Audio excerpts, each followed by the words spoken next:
What's up, y'all? This is Hammer here again, back with another video. And today, I'm going to be talking about the Ukraine war.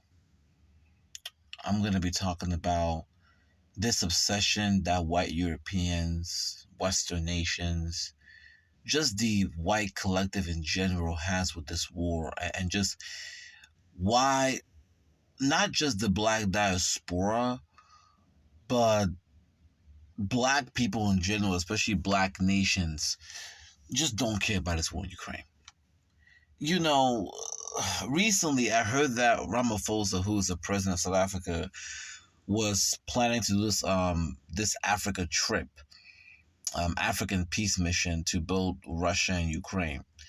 And of course, the whole idea was, we're going to try to broker a peace deal. And the funny part is, before they even left, before they even left the African continent, right, and even landed there, white Europeans were already making fun of them before they even left, right? Now, do I think that Ramaphosa should be doing this? Of course not. I don't know why the president of South Africa is doing this peace mission, in my opinion. I believe the reason why he's doing this is largely because, the ANC has a very strong ties with Russia due to the Soviet Union, right? Because the Soviet Union essentially backed the ANC.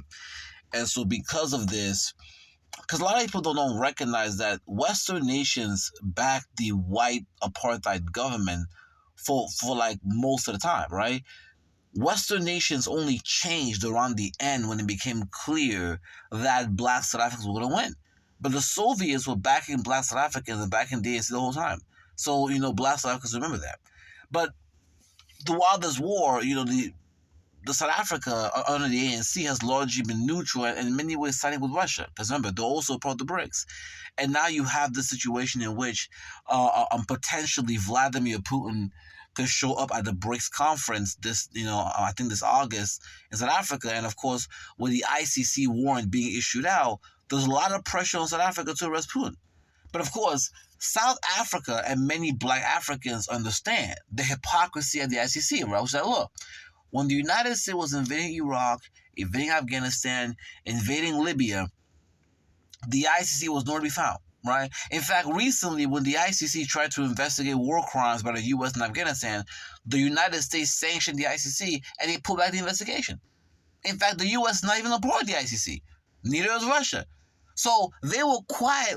They were quiet when the U.S. was going around the world toppling governments, invading countries. But now, when it comes to Russia, now they want to issue an arrest warrant for Putin. So it's like for a lot of African nations, the hypocrisy is just too out there. It's too blatant. It's like, look, if we allow this to stand, what this will create is a situation in which the rest of the world is going to be held to a standard, but white nations are going to be allowed to essentially, get around the standards. That's what it's going to look like, right? They fear that we're creating a situation in which white Western nations are going to get a pass, but non-Western nations are going to be held accountable. And so that's the reason why there is sort of this push, amongst black African nations to be neutral in this conflict, right? To lean away from the West. I mean, you look at West Africa, right? West African nations right now, they're having this anti-French, revolt. Many of them are revolting against France because, once again, even though they've gotten their independence from France, they've been put under neo-colonialism, which France still controls, and France still has the CFA franc there, so controls the currency. And one of the great examples of this rebellion is Mali, when they've had Wagner come through, they're building strong with Russia. So what I'm trying to say here is this: everywhere you look, right, black African nations are leaning away from the West and more towards China, Russia, and the East, right? And the reason, of course, is very simple, right? Black African nations have a horrific history with white Europeans. They have a horrific history with white Europeans in general. And so when they hear white Europeans who, I'm going to give an example, right? Till this day, Belgium has never been held accountable for the massacre and the atrocities of King Leopold in the Congo. Okay, Belgium has never been held accountable for King Leopold's atrocities in the Congo, right? Germany has never been held accountable for the genocide in Namibia. In fact, Germany right now is trying to find a way to actually get around paying reparations for the genocide. Now, when it comes to the Jews, they've been paying for years. But when it comes to the genocide, when it comes to blacks who were genocide in Namibia, all of a sudden now Germany wants to get a pass, right? You look at many Western European countries, right, who constantly tell black African nations to get over the past and who constantly say coups. And so when you look at black African states, it is undeniable that the reason why, and look, many black Africans may not want to hear it, we got to be honest here, right? Black African nations are at the bottom of the globe. In fact, the poorest countries in the world, I think, can be found in the African continent. So because of the legacy of colonialism with white Europeans, they have been left at the bottom. Here's the thing. A lot of you guys are saying, well, Hammer, what does that do with Ukraine? Look, I'm going to get into Ukraine, but I'm trying to set up the context. I'm trying to set up the context before I dive into Ukraine, okay? Just up the context. The context here, right, before we get into Ukraine, the context here is that black African nations have not forgotten what Europeans did to them. Black African nations have not forgotten that the reason why they're at the bottom of the globe right now, the reason why they're suffering right now, is because white European nations undermine them and continue to undermine them. Now, you're going to have some individuals who are going to say, well, you know, how can that be the case? Well, when you have countries like China and India and Japan who've bounced back, here's the fundamental difference, right? The only reason why Asian countries have been able to easily bounce back from European colonization is because, once again, the way Europeans colonize Asia is not the way they colonize Africa. I had this before. I've had this conversation last time, right? When you look at the Berlin Conference, when you look at how Europeans interacted with countries, with nations around the world, right? What you see is that they have always viewed black Africans as the bottom, and they have always viewed Asians as closer to them. Not the same, right? Obviously, they still viewed white as superior to Asian, but they've always viewed historically, even when the book comes, right, they've always viewed Asians as closer to them. In fact, many of them, when they went to Asian countries, right, they were actually very, very much impressed by how similar the civilizations were. So what I'm trying to say here is that white people, even when they were colonizing the globe, they've always had more respect for Asian civilizations compared to black African civilizations. And you can see this in how they interact with, how they colonize Asia compared to how they colonize Africa. Africa is always viewed as this, the dark continent where people are uncivilized or savages. But in Asia, it's viewed as this place of peace and ancient culture, the Wall of China, right? Samurai. You can see it. So even as they were colonizing them, they did not view them the same as they viewed black Africans, which is the reason why, after the colonization ended, they then turned around and built those countries up. Let's be honest here, okay? The Western nations built up Japan. Western nations built up Singapore. Western nations actually are building up Southeast Asia economically. And most importantly, Western nations built up China. And I want you to keep this in mind, right? You had many African nations like Ghana, Nigeria, right, who had adopted democracy. Ghana is a country that adopted democracy, right? America preaches all this shit about democracy. But yet, when it came time for the United States to quote unquote to transfer their industrial power somewhere, they didn't go to Ghana. They didn't go to Nigeria. They did not go to African nations that were democracies. No. They went all the way to communist China to put all of their industrial power in that country. Do you know what that means? That means that what they were essentially saying indirectly is that, hey, even though Chinese people, even though China is a communist nation, even though we're speaking against communism, we would rather deal with them than you blacks. We would rather invest our stuff there than you blacks, even if you guys have democracy. Now, of course, you know the Soviet Union played a role, but let's be honest here, right? They didn't have like let's be honest, right? They could have also invested in Ghana and Nigeria the way they invested in China and Japan. Because we see them do it all across Southeast Asia. Then you look at the Middle East, right? How they pulled up Saudi Arabia, pulled up Qatar, UAE. You look at South America, how they pulled up Brazil, Argentina.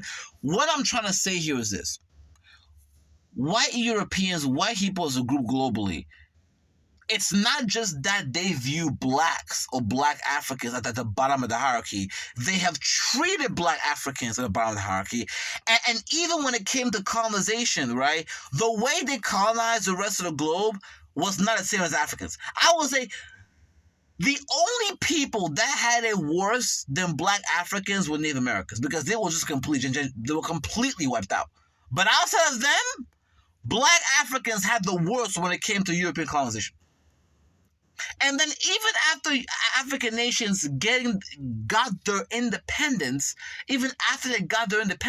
European nations, the white collective, still made sure that to keep African nations at the bottom of the hierarchy.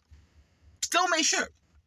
Now, when it came to other regions, they uplifted them, right? They made sure to, quote unquote, even with the Monroe Doctrine in place, even with South America being viewed as America's backyard, they still made sure to economically pull them out. Argentina, Mexico, Colombia, right? Brazil, right? Middle East, right? Of course, even with the Middle Eastern wars, there were so many countries they pulled up, like Qatar, UAE, Saudi Arabia, right? Of course, Asia, you had Japan, South Korea. But Africa, nothing. Now, some will say South Africa's not count. South Africa is controlled by a white buffalo class. And here's the thing: I'll make another video about South Africa and how it really, South Africa is a de facto white country. That's a whole nother video.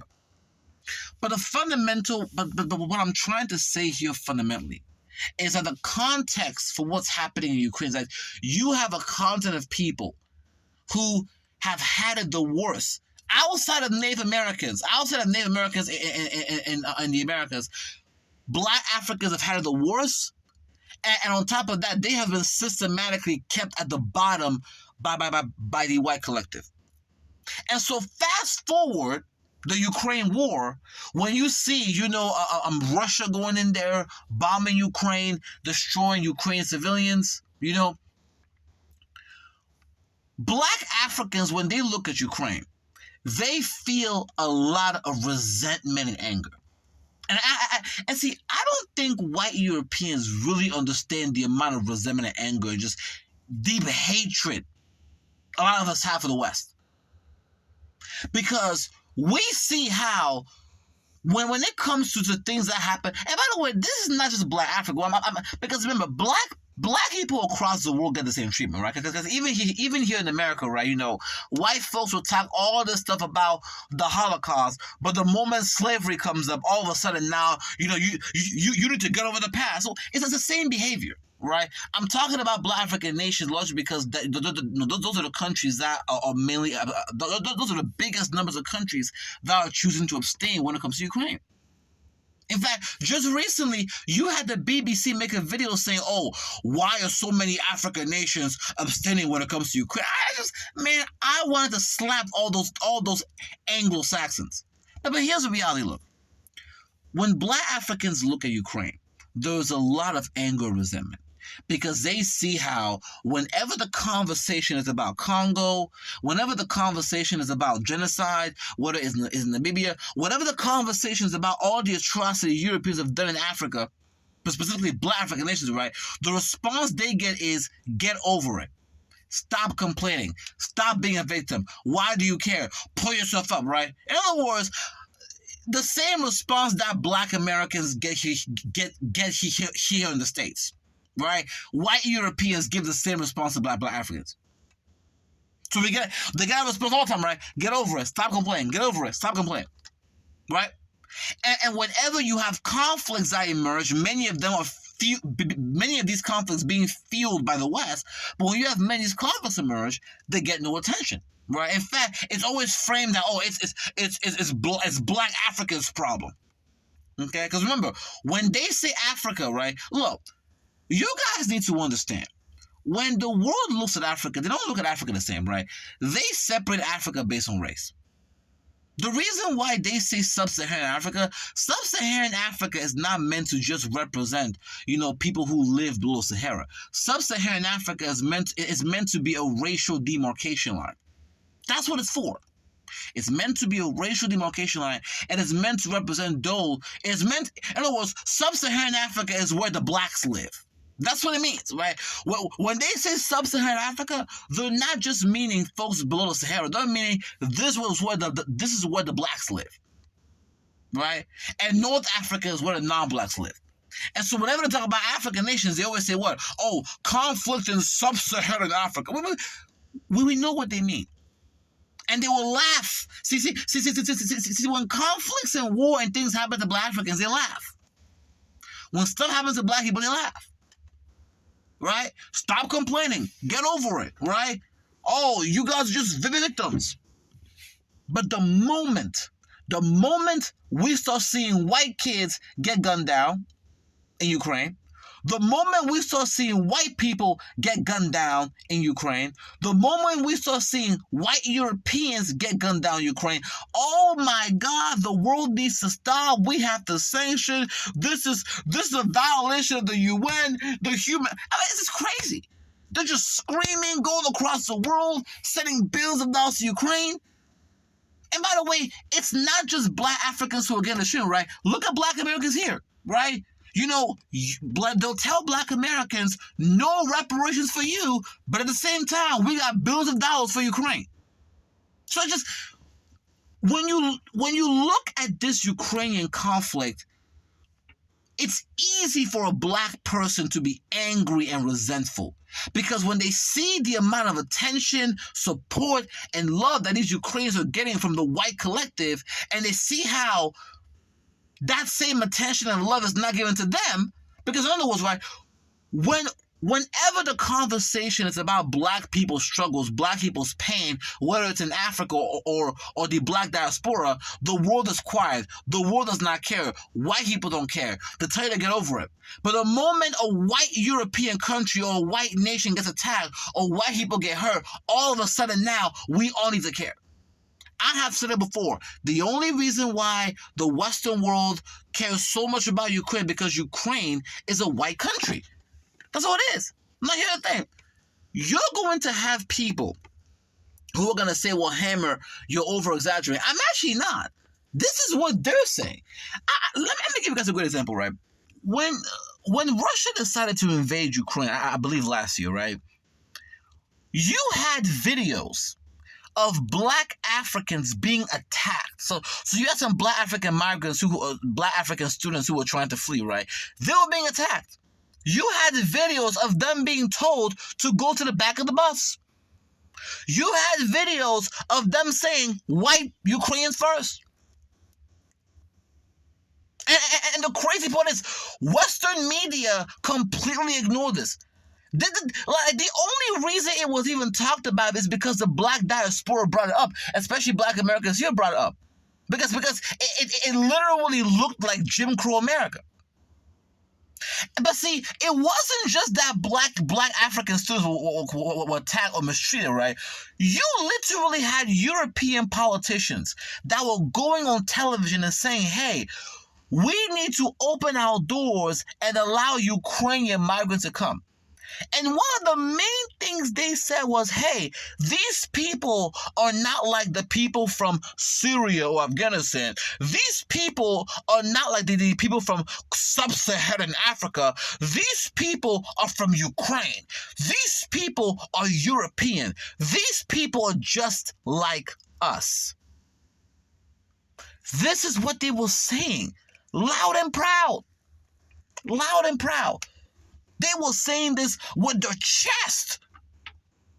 And it worked, right? Remember, these European countries have been complaining for years about migrants from the Middle East and quote-unquote sub-Saharan Africa coming to Europe, which is funny, right? Because once again, the reason why all these migrants are going to Europe because you destabilize the countries. The United States and its European allies will go into the Middle East, overthrow countries, invade countries, destroy their nations, go into Africa, stage coups, cause conflicts, and then when these folks want to flee to your country because you destroyed theirs, all of a sudden now it's a problem? I mean, it's crazy, right? And remember, the most you have in terms of like migrants from like the Middle East in terms of migrants from the Middle East and sub-Saharan Africa, I would say the most you had was about 1 to 2 million. It wasn't even that much, and just that alone had white Europeans grabbing the nuts. They had the panties. They had the panties in the bunch. So couples of 1 million, 2 million non-white refugees got them losing their mind. But at the same time, they were able to accept close to, I believe, 5 to 10 million. They were able to accept multi-million from Ukraine. Now, somebody correct me, but last I checked, it's like, 5 to 10 million? I'll check later, but based on what I heard, it's like almost 5 to 10 million refugees from Ukraine. Now, I'll check the numbers later, but come on. So, in other words, the couple thousand, right? The couple, maybe 1 million from Middle East. And so when it came to the non-black migrants from Middle East and Sub-Saharan Africa, right, which were at most maybe 1 million or 2 million, that was too much for you. But you guys are willing to take up to 3, 4, 5, 6, even 10 million refugees from Ukraine, no problem. Open doors for them and everything. It's insane. It's insane. And once again, black Africans are looking at this, they're watching this, okay? But see, that's not even the worst part. If you watched the Western coverage of the Ukraine war, it was insane. You had some folks, and this was happening even on American television. You had some white folks talking about how, oh my God, when you look at Ukraine, this is a tragedy because this is not some third world country. This is not Africa. Because they always went out of the way to bring up Africa, right? Sorry, sub-Saharan Africa. They always went out of the way to bring it up. This is not sub-Saharan Africa. This is Europe. This is the white man's home. And it's a tragic that this is happening in the white man's home. What? There was this one white dude, right, who went on television and he said, I quote, he said, when I see white people, right, with blonde hair and blue eyes being bombed and killed, my heart breaks. He literally said this. I believe it was BBC, right? That when he sees kids and white people with blonde hair and blue eyes being killed, right, it breaks his heart. And the only people that were outraged were black ones in the black diaspora. And see, I don't know what it is, but I keep seeing this pattern where whenever you have white Europeans or the white collective show racism, right, the only people who tend to push back globally are black people. Because every other group is quiet. The Asians don't say anything, the Hispanics don't say anything, the Arabs, and I believe the reason because, once again, the white collective, the Western world, they made sure to put those groups in a better position, right? They economically uplifted Asia. They economically uplifted South America despite all those issues. They economically uplifted many the Arabs, right? Like Saudi Arabia, Qatar, UAE. It's not but it's still economically uplifting them. Even North Africa, right? When you look at Egypt and Morocco and Libya, right? The only place where they ensured to keep at the bottom was Sub-Saharan Africa. In other words, where the blacks live. That's the reason why Sub-Saharan Africa is still, by most accounts, the poorest region in the world. And that's on purpose. And so, when I see the president of South Africa and these other African delegations going to Europe trying to mediate the conflict, trying to advocate for peace, it just, my blood boils. Because I'm like, why are you there? These people don't like you. These people hate you. They have demonstrated this, right? You know this, right? And the crazy part about it is that South Africa, right? When they landed in Europe, Ramaphosa was able to make it to Ukraine. But his security detail was, landed in Poland, and they were trying to go to Ukraine, right, to Ukraine. And I think the flight was stopped, right?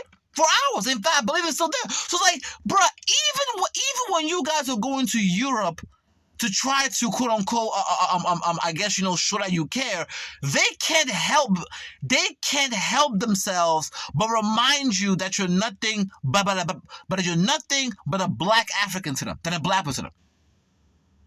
Even as a security detail for an African, even when you are the security detail of the president of South Africa, they still gotta remind you, hey, you're black.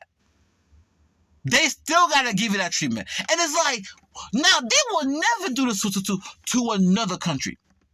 But once again, when black African nations show up, here comes the disrespect. But see, the whole point of this is that when I hear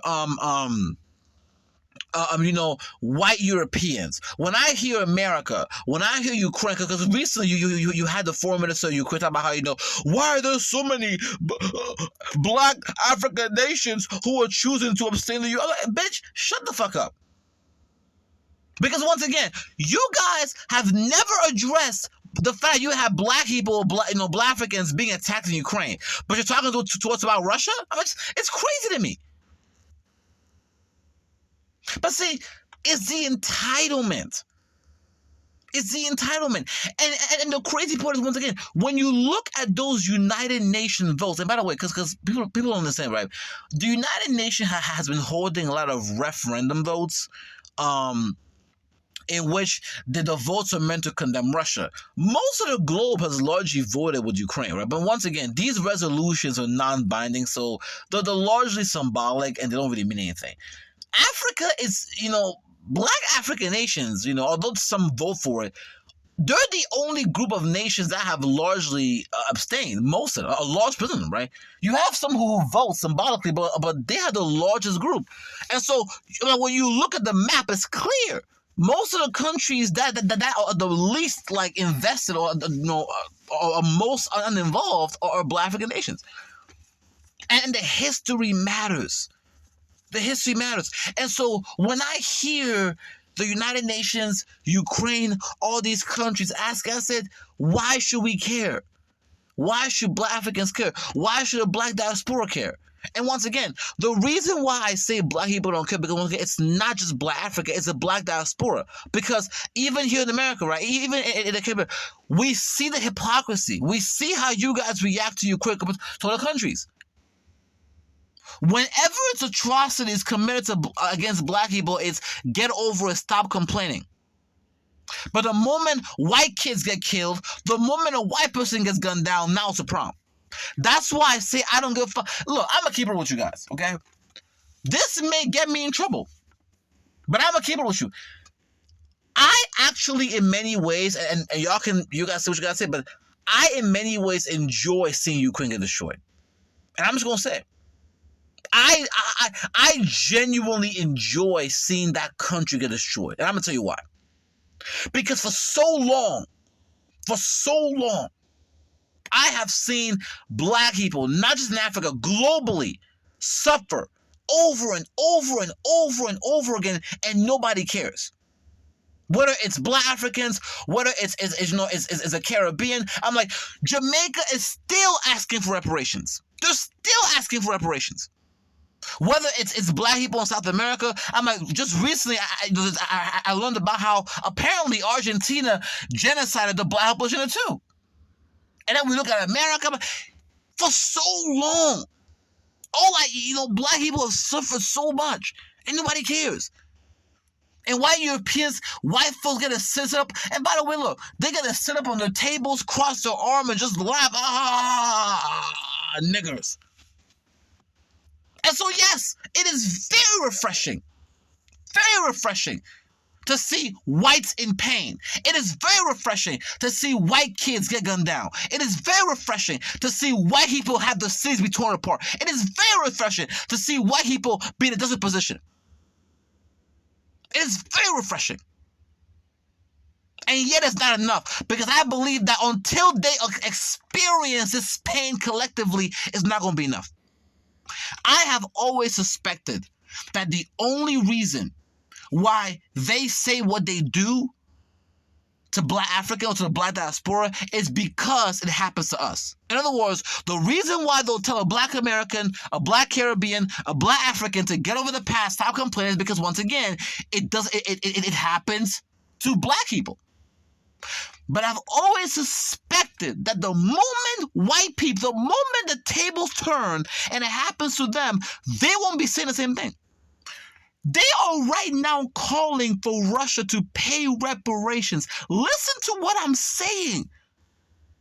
The same white Europeans that are telling Black Africans, Black Caribbeans, Black Americans that, hey, you don't deserve reparations for slavery and colonization and Jim Crow, right? They're now turning around and saying that Russia needs to pay reparations to Ukraine. I mean, you can't make this shit up. It's insane to me. Which is the reason why I don't understand why Ramaphosa and all these African leaders are going to Ukraine. What the fuck are you doing there? Let them get gunned down. Fuck them. That's my response. And so, now, based on what I've seen, right, and this was so funny, right, is that even though Ramaphosa, who's the president of South Africa, right, is trying to appeal to the West and try to, be a mediator, if you look at these comment sections, if you look at Western media, right, they're laughing at them. They're making fun of them, right?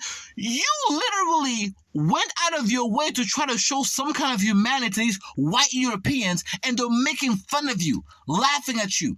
Laughing at your people, right? Oh, what are these Black Africans going to do? They're poor and broke.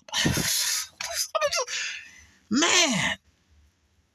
Okay, that's fine. You're fine. You're right. Black people, you're right. We have nothing to offer you. So stop talking to us about fucking Ukraine. Don't come to us about it. In fact, we'll just go to Russia and China and work it out there.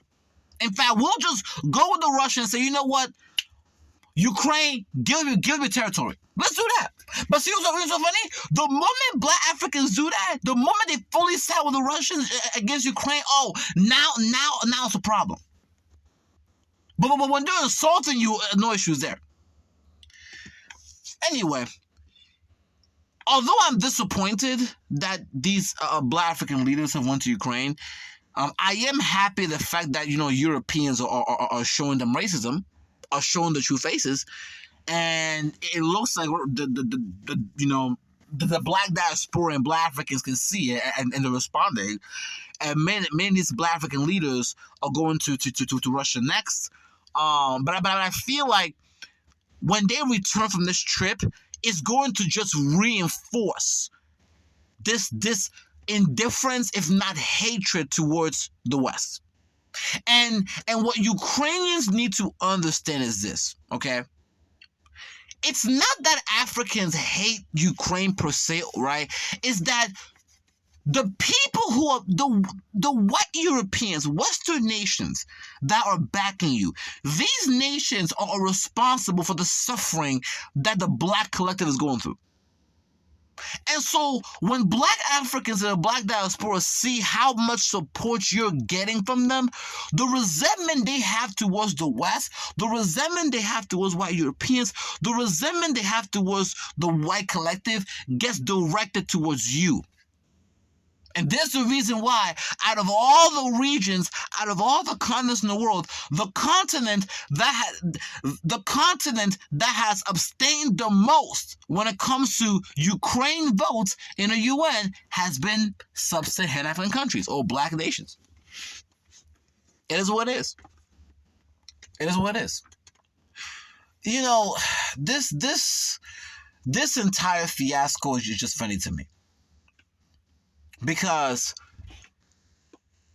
The Ukraine war is a great example that Black Lives Matter is a joke. The reality is that in this world operates on White Lives Matter. You know, it's funny because when you had the whole Black Lives Matter movement, they were making fun of it, saying, oh my God, stop complaining, all lives matter. But the reality is that by default, it's White Lives Matter. That's the default. That's the default. This is and I think I've come, because I have to, because look, I used to ask myself, I said, look, I don't understand this. How can you have a group of people that will commit atrocities globally, tell the Black collective, stop being a victim, but then the moment it happens to them, they start crying? And I said the only explanation is that they don't see Black people as human. We're not human. We're not viewed as human beings. And I think until Black Africans, the Black diaspora, said, I think we're going to be stuck. Black people globally need to understand that you're not viewed as human beings, especially by white Europeans. You're not. That's the reason why your atrocities don't matter. Your pain does not matter. Whenever you talk about your issues and what they've done to you, it's always on the road, because once again, you're not human, right? You're in many ways subhuman to many of them. That's why Belgium can go into the Congo, cut off hands, and no issue. But the moment white kids get gunned down in Ukraine, it's a problem. We got to call this shit out. And of course, all of this, ties back to this whole BRICS thing.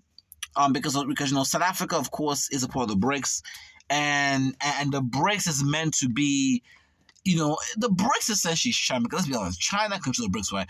But the whole idea of the BRICS is that it's meant to be this organization that is meant to be a bulwark, or that is meant to fight against Western hegemony and European domination on the global stage. That is the whole point of the whole BRICS.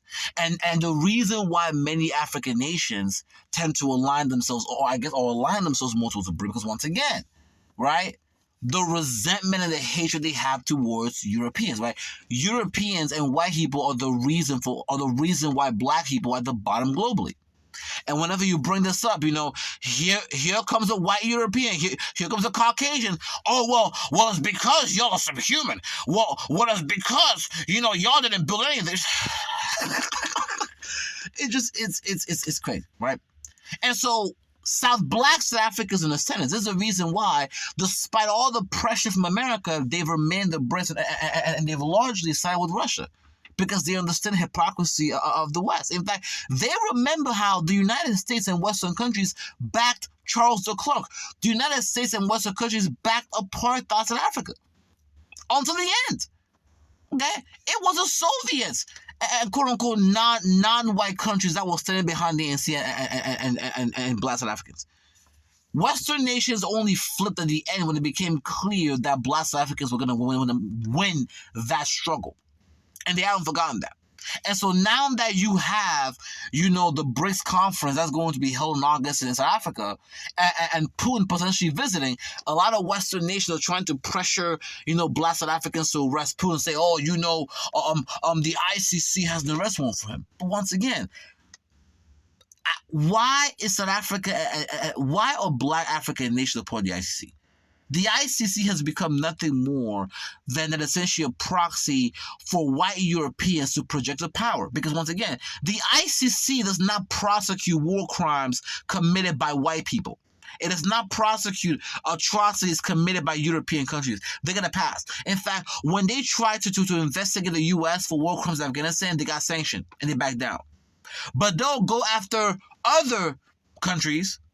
So you're not going to issue an arrest warrant for quote-unquote George W. Bush for the Iraq war, but you want to issue an arrest warrant for Vladimir Putin when it comes to Ukraine? I mean, it's crazy. And now they're trying to pressure South Africa to arrest Ukraine when it comes to the BRICS summit. And look, I want Ukraine I want Putin to, sorry about that, guys.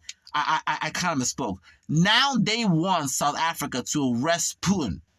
right, when it comes to the BRICS summit because of the ICC warrant. But at the same time, George H.W. Bush is not going to get an ICC warrant because of the war in Iraq. It's crazy. But at the same time, I hope Vladimir Putin shows up at the BRICS summit in South Africa. I feel like it will be a big blow to the West. It will be a big blow to West solutions, and I think it will reaffirm, the sovereignty of Black African nations, but also reaffirm that look. And let me just say this one thing before I close the video, because I've been here for a long time. Let me just say this, right? White people, here's what you guys need to understand as a group, okay? Okay? It doesn't matter if it takes 100 years, 300 years, 400 years, even 1,000 years, right? The Black diaspora is never going to forget what you guys did.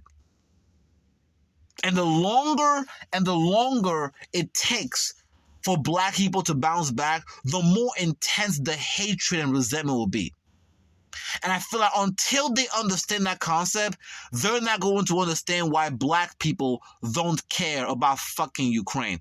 I don't give a fuck. Let them gun down. In fact, I wish that Russia could run over Europe. I wish Russia could run over Europe. I wish Russia could gun down the Anglo-Saxons. But anyway, I'll leave it at that. You guys, tell me what you guys think in the chat. Do you agree or disagree? Like, share, subscribe. And with that being said, hammer out.